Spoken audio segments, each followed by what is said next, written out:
சாப்பிட்ற ஜங்க் ஃபுட்லேயே ரொம்ப மோசமான உணவுகள் என்னென்ன அப்படிங்கிறத பார்க்க போகிறோம். இந்த உணவுகள் வந்து என்ன பண்ணுதுன்னா இரத்த குழாயில் அடைப்பை ஏற்படுத்துது.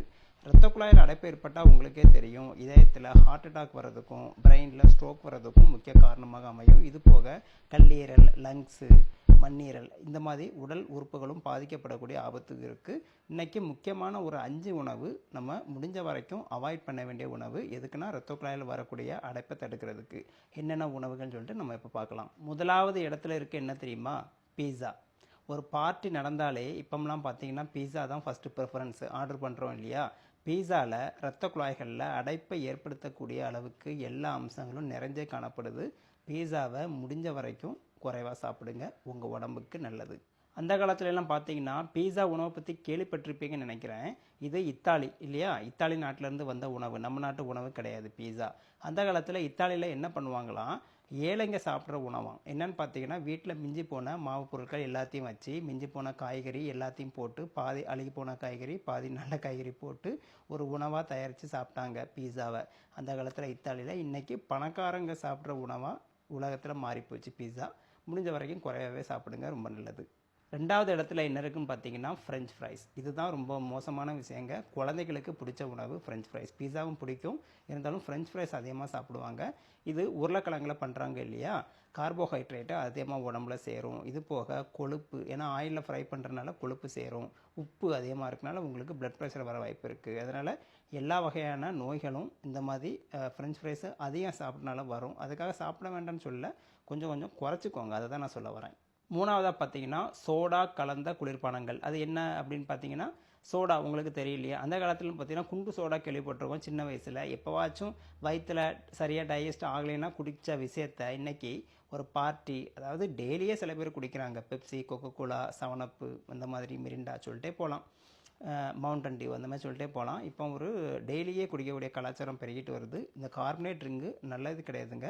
உடம்புக்கு, வயிற்றுக்கு, முக்கியமாக வந்து இதயத்தில் கொலஸ்ட்ராலை ஏற்படுத்தி இரத்த குழாய்களில் அடைப்பை ஏற்படுத்தி உடம்புக்கு கெடுதல் விளைவிக்கிறதுல முக்கியமான பங்கு வகிக்குது. முடிஞ்ச வரைக்கும் இந்த சோடா கலந்த குளிர்பானங்களை அவாய்ட் பண்ணுங்கள். நாலாவதாக பார்த்தீங்கன்னா ஐஸ்கிரீம். இது குழந்தைகள்லேருந்து பெரியவங்க வரைக்கும் எல்லாருக்குமே பிடிக்கக்கூடிய உணவு தான்.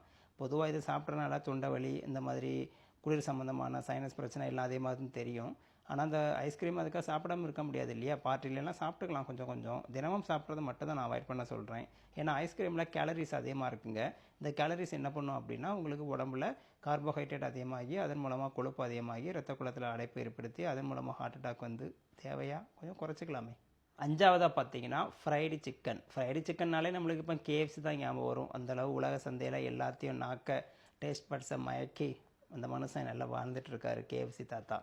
கேஎஃப்சி பார்த்தீங்கன்னா இப்போ என்ன தெரியுமா? கேஎஃப்சிக்கு போட்டியாக என்னெல்லாமோ வந்துருச்சு. இப்போ ஏகப்பட்ட பிராண்டு, லோக்கல் பிராண்டு எல்லாமே பார்த்தீங்கன்னா கேஎஃப்சி மாதிரியே ஃப்ரைடு சிக்கன் வந்துருச்சுங்க.